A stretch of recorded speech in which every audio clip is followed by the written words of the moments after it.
Good morning to all of you. जैसे कि पिछले क्लास में हम लोग पढ़ रहे थे कि भारत का भौतिक प्रदेश, उसमें हम लोग डिस्कस किए थे कि जो 4 भौतिक प्रदेशों के बारे में डिस्कस किए थे, जिसमें पहला था उत्तर का पर्वतीय प्रदेश, दूसरा था उत्तर भारत का विशाल मैदान, और तीसरा था प्रायद्वीपीय पठार, और चौथा था तटीय मैदान एवं द्वीप समूह।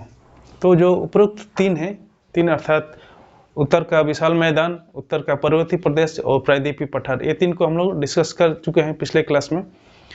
आज हम लोग डिस्कस करेंगे तटीय मैदान एवं द्वीप समूह के बारे में हम लोग डिस्कस करेंगे।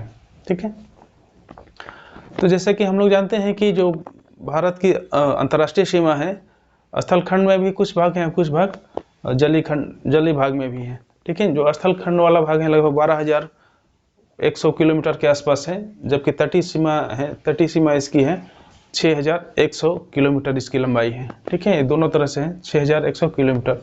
ये जो 6,100 किलोमीटर इसकी लंबाई है, ये भारत की जो मुख्य भूमिका है। ठीक है, यदि इसको आइलैंड का भी तटीय सीमा को मिला दिया जाए, आइलैंड मतलब यहाँ जो अंडमान निकोबार हैं या फिर यहाँ पे लक्षद्वीप हैं, इसकी भी तटीय सीमा को यदि मिला दिया जाए तो इसकी लंबाई हो जाती है 7,516 किलोमीटर। ठीक है, 7,516 किलोमीटर के आसपास हो जाती है। ठीक है, जो तटीय मैदान है, इसको हम लोग अध्ययन की दृष्टि से 2 भागों में डिवाइड करके अध्ययन करते हैं। जो पहला जो तटीय मैदान है वो पश्चिमी तटीय मैदान के नाम से जानते हैं, जबकि दूसरा है पूर्वी तटीय मैदान के नाम से जानते हैं। ये जो पश्चिमी तटीय मैदान है, ये गुजरात से लेकर के और कन्याकुमारी तक फैला हुआ है। ठीक है, इसमें भी कई छोटे छोटे तट का नाम दिया गया है, जबकि दूसरा है पूर्वी तटीय जो मैदान है वो गंगा के मुहाने से लेकर के और कन्याकुमारी तक फैला हुआ है। ठीक है, तभी हम लोग देखते हैं पश्चिमी तटीय मैदान के बारे में।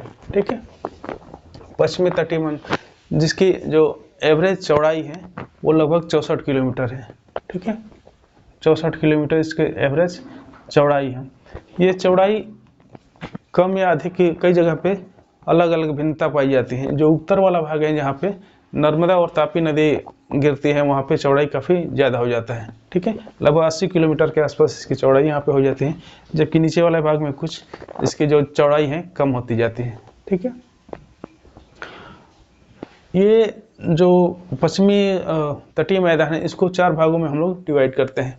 जो पहला भाग है, जो पहला है गुजरात तट के नाम से जानते हैं, दूसरा है कोंकण तट, तीसरा है कन्नड़ तट और चौथा है मालाबार तट। इसको अच्छे से याद कर लीजिएगा, क्योंकि ये काफ़ी इंपॉर्टेंट है। ये क्वेश्चन अक्सर यहाँ से पूछता है, उसको लगभग क्रम में पूछता है कि उत्तर से दक्षिण या दक्षिण से उत्तर के तरफ सजाने के लिए पूछता है। ठीक है, तो ये गुजरात तट है, यहाँ खंभात की से लेकर के ये सौराष्ट्र से लेकर के और यहाँ सूरत तक, ये पूरा क्षेत्र जो होता है गुजरात तट के नाम से जानते हैं। ठीक है, और यहाँ जो कोंकण तट है, इसके पश्चात सूरत से लेकर के यहाँ गोवा है, गोवा तक ये कोंकण तट के नाम से जानते हैं। और जो कन्नड़ तट होता है गोवा से लेकर के और ये मंगलोर है, मंगलोर तक को कन्नड़ तट के नाम से जानते हैं। ये कन्नड़ तट को कर्नाटक तट के नाम से भी जानते हैं। ठीक है, और ये जो मंगलोर से लेकर के और जो नीचे भाग है कन्याकुमारी तक, इसको मालाबार तट के नाम से जानते हैं। ठीक है, तो इसको सबको याद रखिए क्रम में, कौन उत्तर से दक्षिण या दक्षिण से उत्तर तरफ। ठीक है, इसको मालाबार तट के नाम से जानते हैं हम लोग। ये गुजरात तट है, ये काफ़ी ऊपर वाला जो भाग है रन ऑफ कच्छ, इसको रन ऑफ कच्छ या कच्छ का रण के नाम से जानते हैं। ठीक है, ये काफ़ी दलदली क्षेत्र है ये वाला भाग। ठीक है, चूँकि ये समुद्र है, यहाँ से पानी आते आते कभी कभी ये दलदल के रूप में भी बन गया है, और यहाँ से कई नदियाँ आती हैं। ये नदी इसी में जाके प्रवाहित होती हैं और इसी में सूख जाती हैं। ठीक है, यहाँ से उत्तर से आने वाली जो माही नदी है, ये भी आके इसी में रन ऑफ कच्छ में प्रवाहित होती है। जबकि यहाँ से एक बनास नदी है जो अरावली पर्वत से आती है, बनास नदी, वो आकर के भी इसी में मिल जाती हैं या सूख जाती हैं। ठीक है, और तीसरा है एक साबरमती नदी, यहाँ से आती है और ये खंभात की खाड़ी में गिरती है। यहाँ पे 2 खाड़ी हैं, एक खंभात की खाड़ी है और दूसरा ये कच्छ की खाड़ी है। ये वाला है कच्छ की खाड़ी के नाम से जानते हैं। इसको याद रखिएगा, कच्छ की खाड़ी और ये कच्छ की खाड़ी है और एक खंभात की खाड़ी है।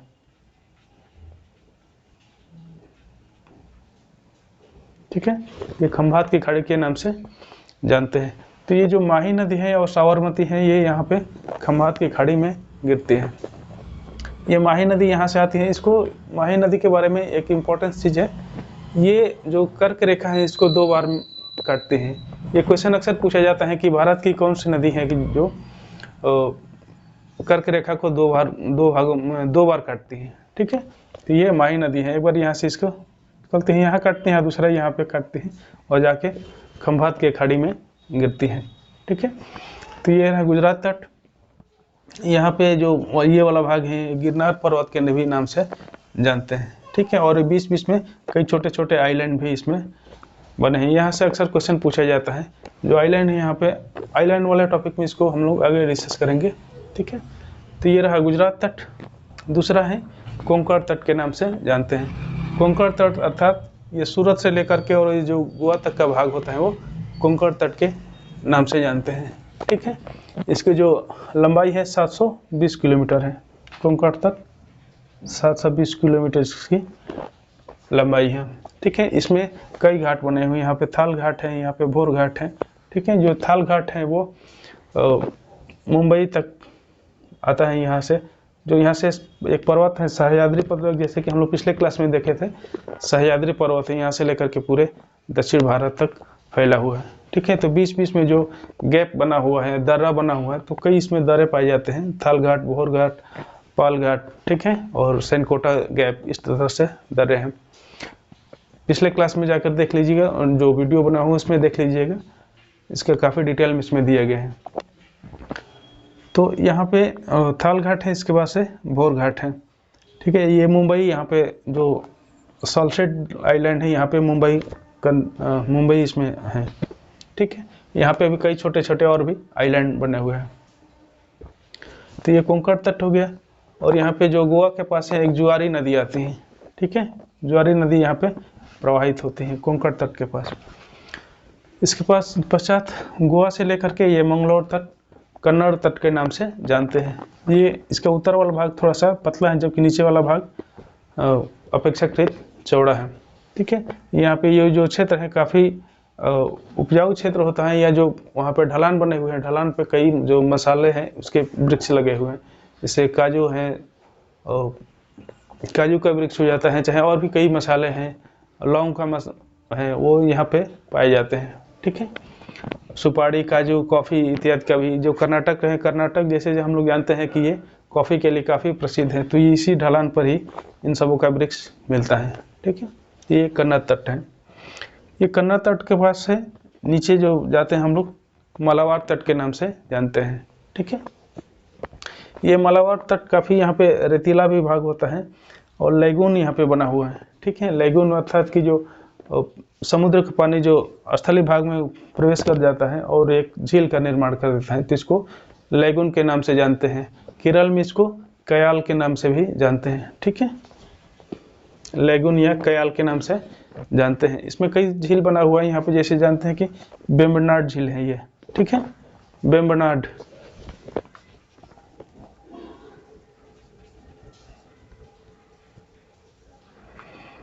वेम्बनाड झील है यहाँ पे।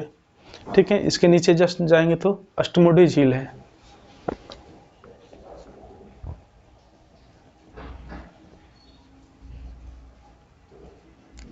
ठीक है, ये 2 झील काफ़ी इंपॉर्टेंट है, अक्सर ये क्वेश्चन पूछा जाता है। वेम्बनाड झील और नीचे अष्टमुडी झील यहाँ पे मिलता है। ठीक है, और इसके जो नदी हैं, चाहे इस भाग में काफ़ी जो खनिज हैं, खनिज भी मिलते हैं, मोनोजाइट मिलता है, जिक्रण मिलता है, या फिर थोरियम का भी ये मिलता है। ठीक है, इस भाग वाले भाग में, इसके रेत वाले भाग में मिलता है। इसके अतिरिक्त इसमें जो यहाँ की मृदा होती हैं लेटेराइट टाइप के होते हैं, क्योंकि यहाँ पे जो वर्षा होती है अल्टरनेट करके सालों भर काफ़ी ज़्यादा वर्षा होती है, और अल्टरनेट करके होने के कारण यहाँ पे जो मृदा मिलती है वो लेटेराइट प्रकार की होती है।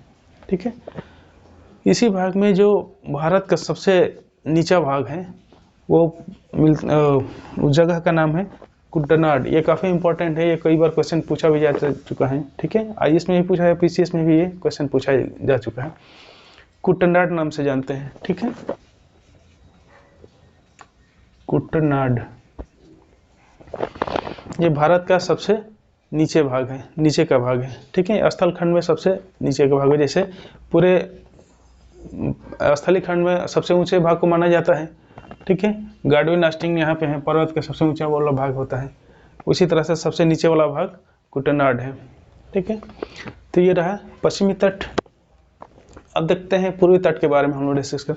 तो पूर्वी तट जितने भी भाग हैं, इसमें काफ़ी नदियों द्वारा लाए गए अवसादों के द्वारा भी इस पर बिछा दिए गए हैं, इसलिए काफ़ी ज़्यादा ये भाग यहाँ से लेकर के काफ़ी उपजाऊ हैं। इसमें बहुत सी इंपॉर्टेंट नदियाँ हैं। यहाँ भी हालांकि नदी है, यहाँ पे जो नर्मदा है, इसके बाद से तापी नदी है, फिर इधर जुआरी नदी है, इधर शरावती नदी यहाँ पे है। ठीक है, शरावती नदी ये काफ़ी भी इम्पोर्टेंट है, जो कि इसी पे जो भारत का सबसे जो प्रथम बिजली उत्पादन हुआ था, जल विद्युत का उत्पादन हुआ था, इस शरावती नदी पे ही हुआ था, जो कि वहाँ पे एक डैम बना करके विद्युत का उत्पादन किया गया था। ठीक है, और यहाँ पे भी पेरियार नदी है। ठीक है, ये पेरियार नदी भी काफ़ी इम्पोर्टेंट है, इसको केरल के पास है, इसको याद रखिएगा।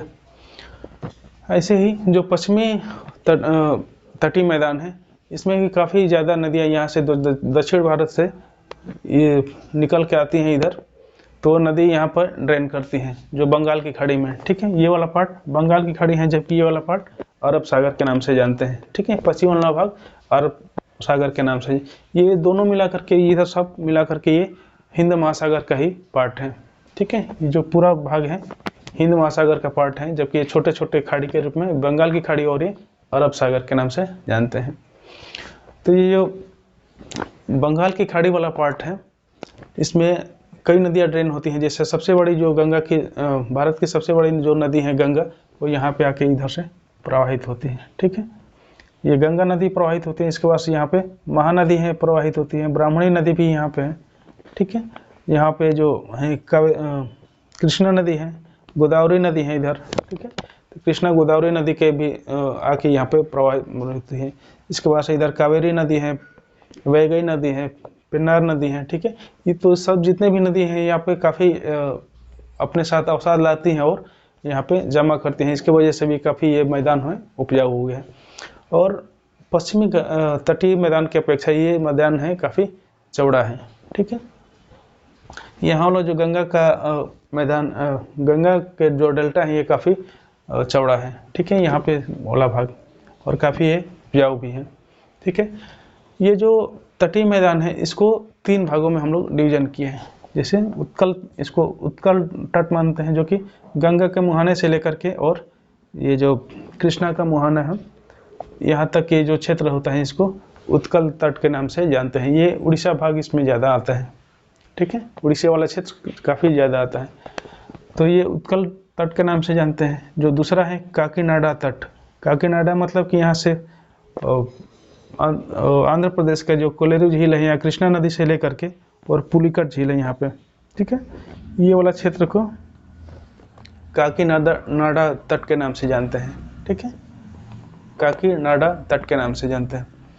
इसका भी क्रम याद करिएगा, उत्कल तट, काकीनाडा तट और तीसरा है कोरोमंडल तट के नाम से जानते हैं।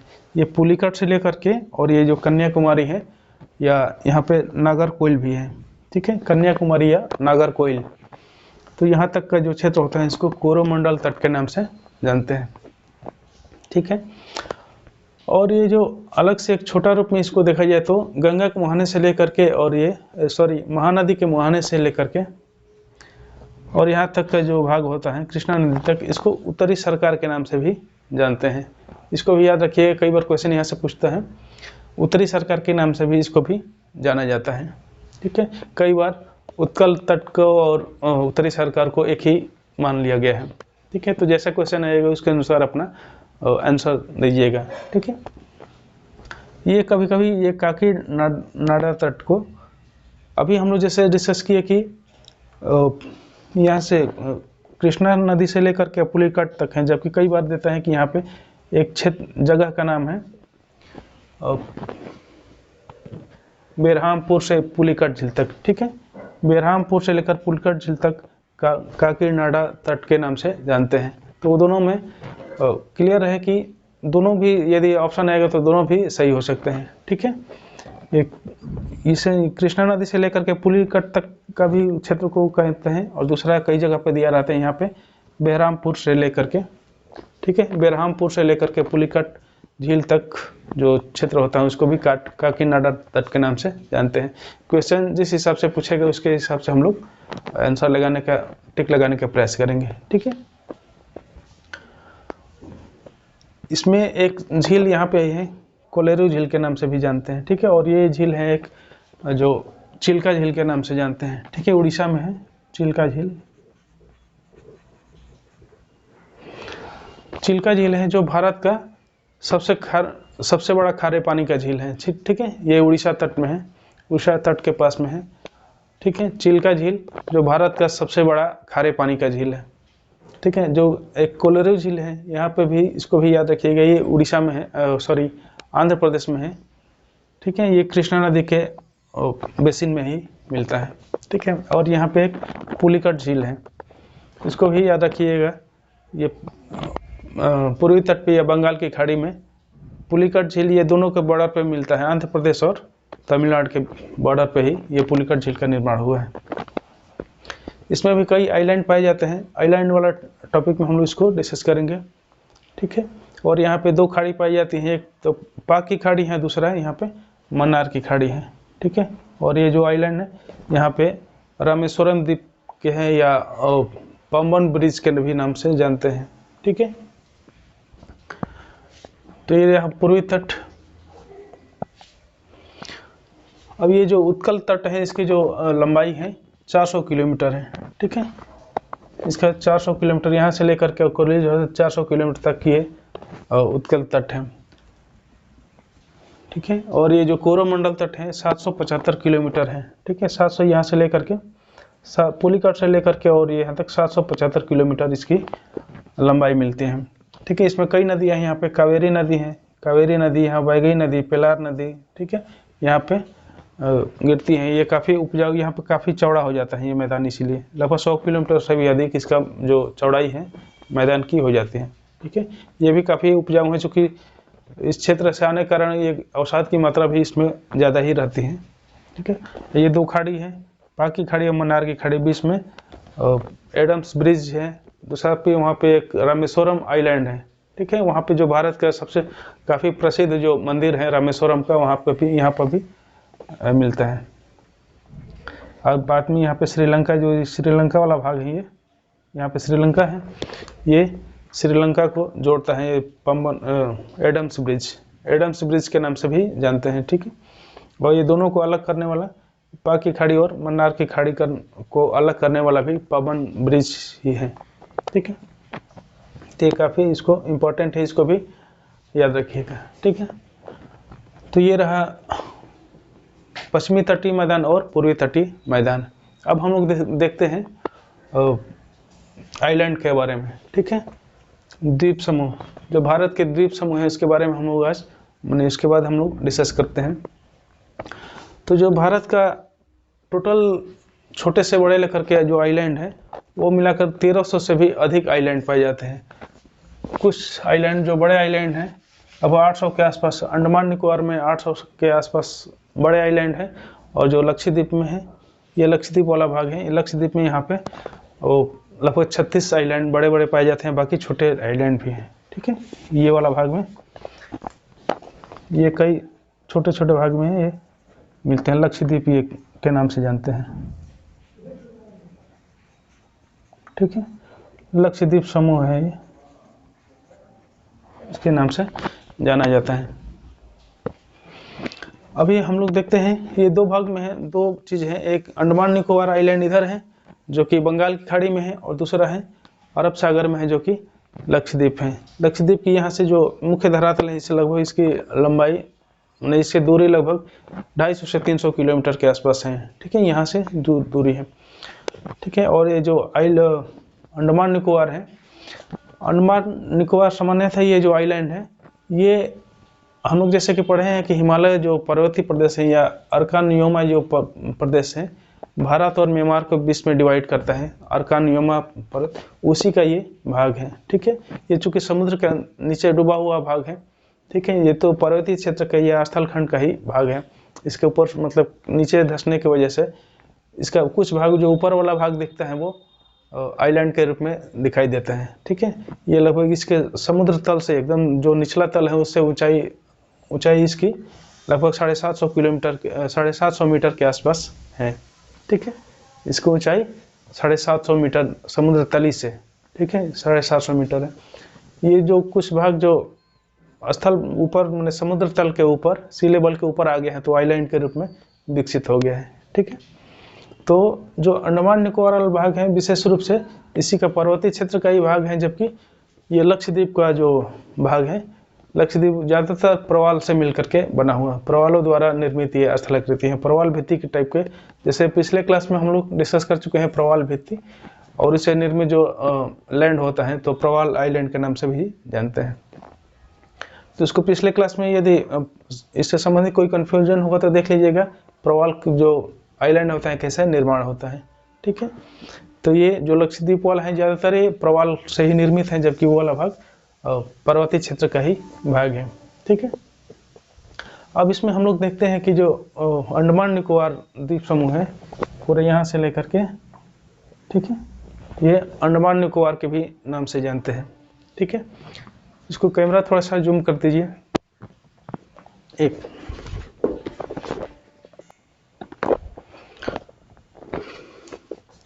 तो जैसे हम लोग देख रहे थे कि ये अंडमान निकोबार है, ये उत्तर से दक्षिण की तरफ फैला हुआ है।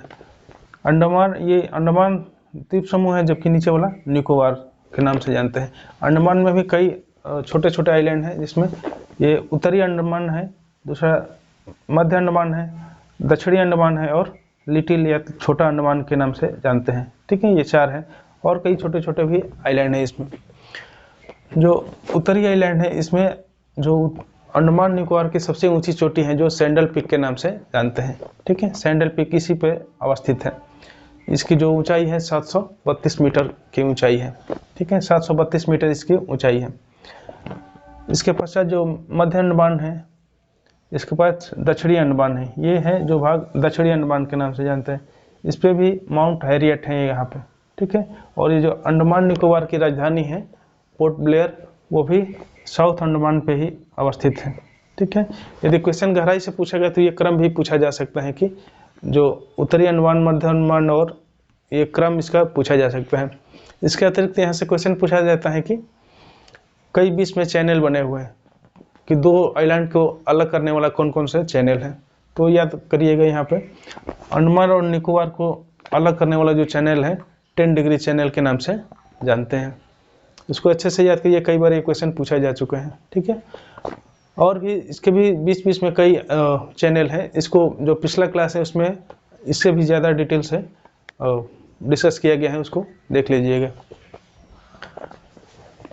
तो और जो नीचे वाला है भाग, ये कार निकोबार के नाम से जानते हैं। ठीक है, ये आइलैंड है कार निकोबार से नाम से जानते हैं, जबकि ये नीचे वाला है लिटिल निकोबार के नाम से जानते हैं, जबकि और सबसे जो दक्षिण वाला भाग है ग्रेट निकोबार के नाम से जानते हैं। ठीक है, ये ग्रेट निकोबार है भारत का सबसे दक्षिणतम बिंदु, दक्षिणतम पॉइंट है या दक्षिणतम आइलैंड है। ठीक है, इसी को इंदिरा पॉइंट, इसी पे यहीं पे है इंदिरा पॉइंट नाम से जानते हैं। यहाँ पे जो सबसे दक्षिणतम भाग है इंदिरा पॉइंट, या इसको पिग्मेलियन पॉइंट के नाम से भी जानते हैं। ठीक है, पिग्मेलियन पॉइंट के भी नाम से इसको जानते हैं। ठीक है, ये सबसे दक्षिण में है, और यही भाग जो सुमात्रा से या इंडोनेशिया से अलग करता है। ये ग्रेट चैनल के द्वारा जो इंडोनेशिया से अलग किया जाता है। ठीक है, तो ये रहा अंडमान निकोबार का जो आइलैंड है। इसके अतिरिक्त जो ऊपर का एक आइलैंड देख रहे हैं यहाँ पे, जो कोको आइलैंड के नाम से जानते हैं, ये है म्यांमार का एक आइलैंड है, कोको आइलैंड के भी नाम से जानते हैं। इसको जो अलग करने वाला है कोको चैनल के नाम से जानते हैं। ठीक है, ये काफ़ी इंपॉर्टेंट, ये भी क्वेश्चन पूछा जा चुका है। कोको जो चैनल है ये म्यांमार और इंडिया के बीच में या अंडमान के बीच में डिवाइड करता है। ठीक है, तो इसको भी याद कर लीजिएगा। और इसमें एक छोटा छोटा आइलैंड है, ये नारकोंडम आइलैंड है और जो ज्वालामुखी द्वीप के नाम से है। ठीक है, ये ज्वालामुखी द्वीप है, ये नारकोंडम के हैं, और दूसरा है बैरन द्वीप है। ये भारत की दो मुख्य ज्वालामुखी हैं। ये काफ़ी इंपॉर्टेंट है, इसको भी याद रखिएगा हमेशा। नारकोंडम कौन है? ये सुषुप्त ज्वालामुखी है, मतलब इसमें ज्वलनशीलता खत्म हो चुका है, सुषुप्त हो चुका है नारकोंडम। जबकि दूसरा है बैरन आइलैंड। ठीक है, बैरन, ये भारत की जागृत ज्वालामुखी है, बैरन आइलैंड। ठीक है, ये अंडमान के पास में ही है, उत्तरी अंडमान के पास में ही है। ठीक है, तो इसको भी याद रखिएगा। ज्वालामुखी, दो ज्वालामुखी मुख्य इंपॉर्टेंट है। ठीक है, तो ये रहा ये अंडमान और निकोबार द्वीप समूह। ठीक है, इसके अधिक हम लोग देखते हैं कि यहाँ पे लक्षद्वीप समूह है। ये लगभग तट से लगभग 250-300 किलोमीटर की दूरी पे है लक्षद्वीप। ये लगभग 32 या 36 आइलैंड का समूह है। ठीक है, जो बड़े बड़े आइलैंड हैं लगभग 36 हैं। ठीक है, इसमें जो इसका भी यदि क्रम पूछता है कई बार, तो क्रम जो सबसे नीचे वाला है उसको मिनिकाय के नाम से जानते हैं। ठीक है, यहाँ पे है वो मिनिकाय, ये मिनिकाय ही है, मिनिकाय है। और इसके नीचे देखेंगे तो वो मालदीव है, मालदीव जो कि दूसरा एक देश है। तो ये दोनों को डिवाइड करते हैं कौन? 8 डिग्री चैनल, ये 8 डिग्री चैनल है वो, 8 डिग्री चैनल है वो मिनिकाय और मालदीव को अलग करता है। ठीक है, ये क्वेश्चन पूछा जा सकता है, काफ़ी इंपॉर्टेंट है, इसको याद कर लीजिएगा। जो मिनिकाय आइलैंड है यहाँ, ये सबसे दक्षिणतम भाग है। ठीक है, आइलैंड का सबसे, जो कि ये पूरे द्वीप समूह से सबसे ये अलग ही है। ठीक है, ये बाकी द्वीप समूह यहाँ पे है, जबकि इसके काफ़ी दूरी पे ये मिनिकाय द्वीप है। ठीक है, इसके बाद से जो एंडोरास आइलैंड है, ये लक्षद्वीप का सबसे बड़ा आइलैंड है। ठीक है, लक्षद्वीप का सबसे बड़ा आइलैंड कौन है? एंडोरास, इसको देखिए, एंडोरास आइलैंड है, इसी में है, ये सबसे बड़ा आइलैंड है। जबकि कवरती आइलैंड है, कवरती जो कि लक्षद्वीप का राजधानी है। कवरती द्वीप या इसके कवरती द्वीप पे ही अवस्थित है। जो कवरती है, कवरती जो कि राजधानी है लक्षद्वीप के, वो कवरती द्वीप पे अवस्थित है। ठीक है, वो यहीं पे इसी भाग में है, बीच में ही अवस्थित है। ठीक है, यदि साइज की दृष्टि से पूछा जाए, आकार की दृष्टि से पूछा जाए, तो ये क्वेश्चन पूछा गया है एक बार, ये भी काफ़ी इंपॉर्टेंट है, या इसमें क्वेश्चन पूछा गया है कि क्रम इसका जो आइलैंड है आकार के हिसाब से पूछा गया है। ठीक है, तो इसका जो सबसे बड़ा जो आइलैंड है वहाँ पे मध्य अंडमान है। ठीक है, जो मिडिल अंडमान है सबसे ये बड़ा वाला भाग है। उसके बाद से नॉर्थ अंडमान है, उत्तरी अंडमान है, उसके बाद से दक्षिणी अंडमान है। ठीक है, ये क्रम हमेशा याद रखिएगा, मध्य अंडमान, उत्तरी अंडमान और दक्षिणी अंडमान, ये क्रम है। सबसे बड़ा वाला भाग है मध्य अंडमान है। ठीक है, तो ये काफ़ी इंपॉर्टेंट है, इसको भी याद करिएगा। तो ये तो रहा जो समुद्री भाग में आइलैंड है। कुछ भाग है तटीय क्षेत्र में भी है, तटीय क्षेत्र के पास में है, जहीं से यहाँ पे है जो पुलिकट झील के पास में एक आइलैंड है, श्रीहरिकोटा के नाम से जानते हैं। ठीक है, ये काफ़ी इंपॉर्टेंट है। ये यहाँ से जो भारत का जो अंतरिक्ष स्टेशन है वो यहीं है। ठीक है, श्रीहरिकोटा में सतीश धवन अंतरिक्ष स्टेशन के नाम से भी जानते थे। श्रीहरिकोटा आइलैंड पे ही अवस्थित है, ये काफ़ी इंपॉर्टेंट है। यहीं से जो भारत का सैटेलाइट छोड़ा जाता है, ये यहीं से ही छोड़ा जाता है। ठीक है, दूसरा जो आइलैंड है वो यहाँ पे चिल्का तट के पास में और ऊपर है, यहाँ पे जो महानदी और ब्राह्मणी नदी के ये पास में है। यहाँ पे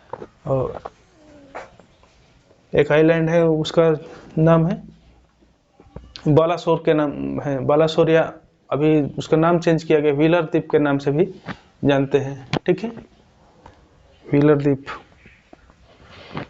यहाँ पे उड़ीसा में है, व्हीलर द्वीप। व्हीलर द्वीप इसको नाम दिया गया है अब्दुल कलाम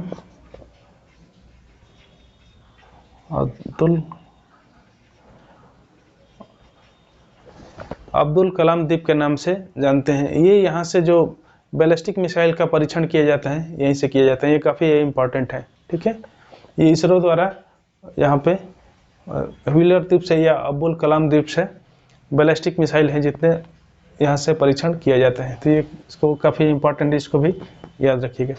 एक आइलैंड है न्यू मूरे आइलैंड, ठीक है, यहाँ पे जो गंगा डेल्टा है उसी में है, न्यू मूरे आइलैंड है। ये भी काफ़ी इंपॉर्टेंट है, बांग्लादेश और भारत के बीच में इसको विवादित माना जाता है, ठीक है। भारत कहता है कि ये हमारा आइलैंड है, जबकि बांग्लादेश अपना इस पे हक जताता है, ठीक है। तो ये भी काफ़ी इंपॉर्टेंट है। इसके अतिरिक्त जो नर्मदा और तापी नदी है, इसी के जो मुहाने पर भी 2 आइलैंड है मुख्य रूप से, आलिया बेट और खादिया बेट, ठीक है। खादिया बेट करके है, खादिया या खादिया बेट करके है, ठीक है। ये यहाँ पे ये भी काफ़ी इंपॉर्टेंट है, ये पेट्रोलियम के लिए काफ़ी महत्वपूर्ण है, ठीक है। एक यहाँ पे खंभात की खाड़ी में परम आइलैंड है, ये भी क्वेश्चन पूछा जा सकता है, ये आईएएस में क्वेश्चन पूछा गया है। परम आइलैंड है जो खंभात की खाड़ी में अवस्थित है, ठीक है। एक यहाँ पे आइलैंड है ड्यू आइलैंड, ड्यू आइलैंड के या ड्यू द्वीप के नाम से भी जानते हैं, जो कि दमन और दीव का भाग है, ये भाग, ठीक है, गुजरात के पास में है। इसको भी याद कर लीजिएगा, काफ़ी इम्पोर्टेंट है।